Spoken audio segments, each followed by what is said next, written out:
After a night of celebration, Caroline, my closest friend, and I began to consider the job opportunities.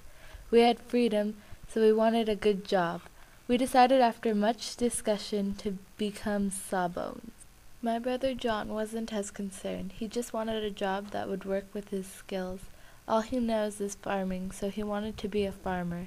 We went to the Freedmen's Bureau, but that was soon closed.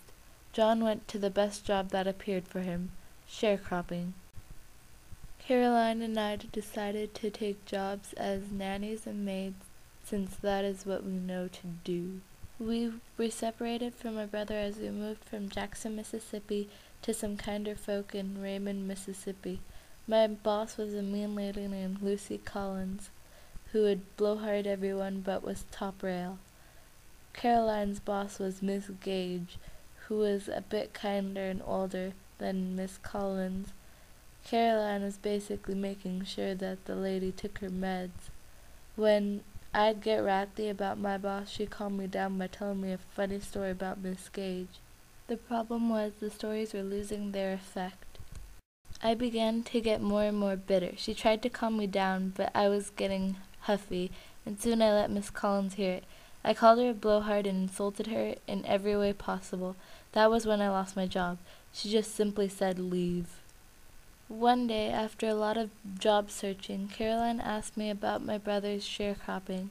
Since we left, my brother has been writing to me.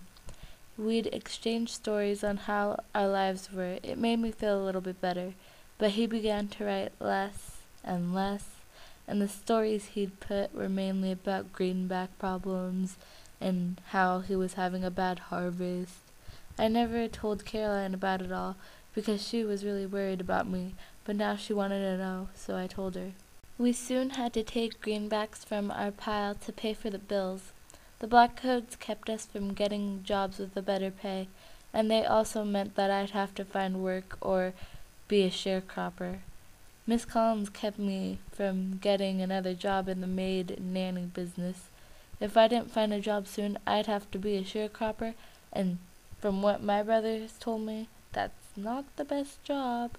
Caroline looked at me and told me that we could go back. I showed her the few greenbacks we had left in the jar, and she knew we didn't have enough to last here. I put them in her hand and gave her the best smile I could fake.